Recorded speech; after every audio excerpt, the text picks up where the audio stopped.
Okay, so let's discuss about Plus or DigiPlus Interactive Corporation. So this will be our short case study for this time or our stock spotlight for this discussion. So obviously, makikita natin si DigiPlus as a strong uptrending stocks. Very bullish na stocks na to, and this is one of the mako-consider natin na outlier stocks of 2024. Pero before 2024, nagkaroon na 'to ng significant volume since 2023. Ito makita natin 'tong long green volume candle dito. Significantly na papakita na maraming stock traders ang nag-enter for the stocks, and there is something with Plus na very promising during that time. So, napakita natin dito kung paano ko gagamitin yung trading idea ko to enter these particular stocks. So, hanggang ngayon, uptrend pa din siya. So, hindi pa natin ma, ma, matatansya if hanggang saan ba yung magiging movement nito. But so far, up to date, it's currently moving upward. So if you are able to buy this on the 3 of July 2023, you already have around 500% up to date. So if you are holding this for 1 year, yung money mo times 5 na. So ano bang tinitingnan natin dito sa stocks na to? Just like before, ang ginagamit natin ay ang Nervous Box. So, if you would like to trade this, nung time na to, nung July 23, you were able to plot a box, and also, kita naman natin na meron siyang volume. So, kung pinlat natin yung box natin dito, ito natin siya makikita. Then, makikita natin na dito din talaga yung breakout niya. So, dito yung magiging buy entry natin do sa breakout of box niya. So, meron tayong dalawang options to exit on a gain. So, yung cut loss natin is below this box. Then, ang mga target take profit natin is above the box.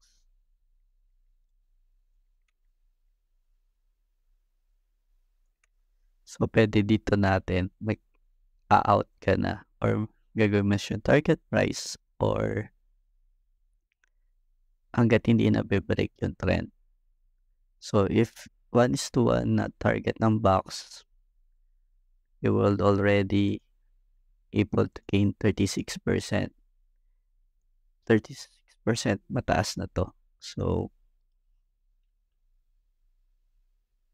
if hindi naman box ang naging ang naging target price mo, you could sell it when the trend is broken down. So, kung titignan natin dito, hanggat walang low candle, tuloy-tuloy lang din yung pag-hold natin. Pero pag nakakita na tayo ng sign of weakness, like yung lower low candle, ito na yung time na magbenta tayo, which occurs on this candle. Makikita nyo to, merong low candle, then lower low candle. So dito, pwede ka nang magbenta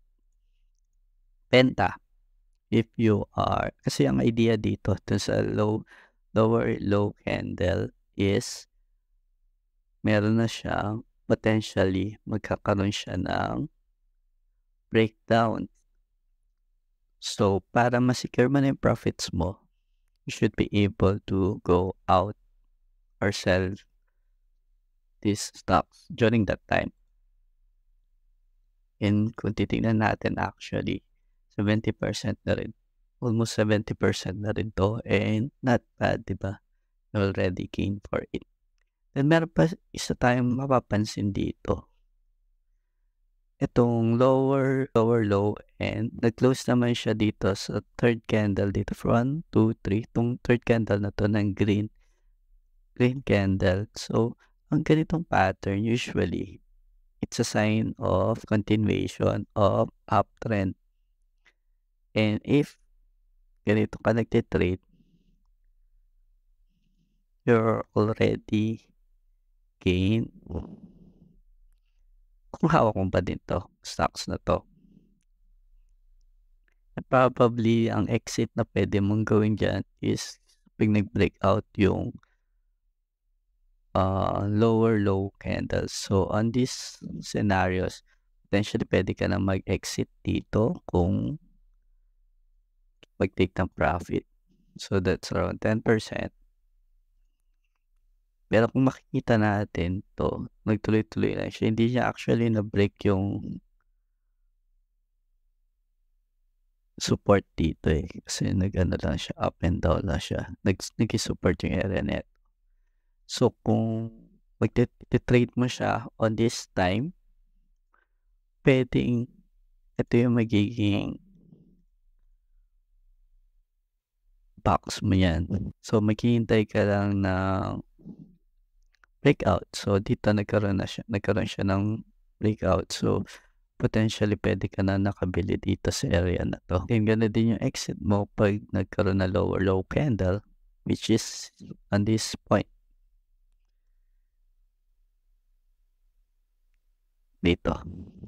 Kasi nga actually malaking sell-off 'to during that time kung may hawak ka ng plus possibly magse-sell ka na dito sa mga candles na 'to, which actually 13% gain if dito ka nag-sell. Then ang next entry mo, if you are a believer of these stocks, maghihintay ka lang, magdo-draw ka lang ulit ng box. So in this case, ang magiging box mo niyan is from this point. So ito yung puwede mong breakout candle from the top of the box or the resistance of the box. Ayan. If you are able to enter here, hihintay ka lang din ulit ng breakout ng trend, or if you are happy with the 1:1 ng box, then ang target mo niyan is around this top of the box. So dito pa lang puwede ka ng mag-exit if yung box yung ginagamit mo as your reference for target price. So if i-me-measure natin from this top of ng box up to your target price, it's already 28%. So regardless of exiting early to protect your gains, it's already a win pa din. So regardless of di mo siya nahawakan from the start, then nabenta mo siya kaagad, it's still a win. Gain is a gain, sabi nga nila. Pero kung holder ka ng matagal na matagal from the point na mag-breakout siya ng 2023, July 3, 2023 up to date, and possibly pa nga is tuloy-tuloy pa, is malaki-laki na yung value na nag-times 5 na nga, 'di ba? Another thing that you could use to exit is using the moving average. So, let's plot the moving average. Ito yung pinaka-basic na indicator na you can use. So, on the moving average, ang ginagamit ko dito is moving average 20.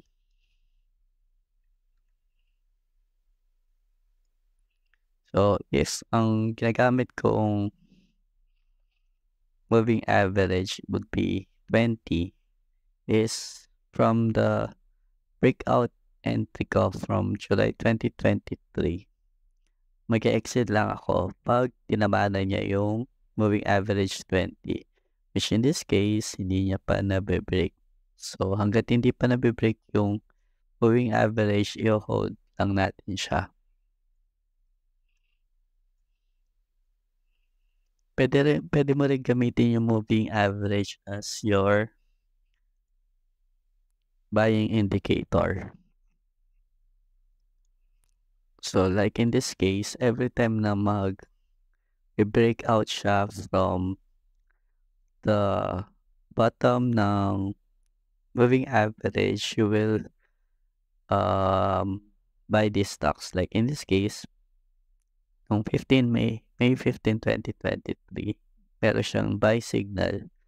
So, dito, bibili ka, then mag-exit ka pag na-breakout, nag-breakdown siya dito sa moving average 20. This is another trading idea that you could try or experiment on your trading journey. So, yun lang muna for this charting session. See you on the next video.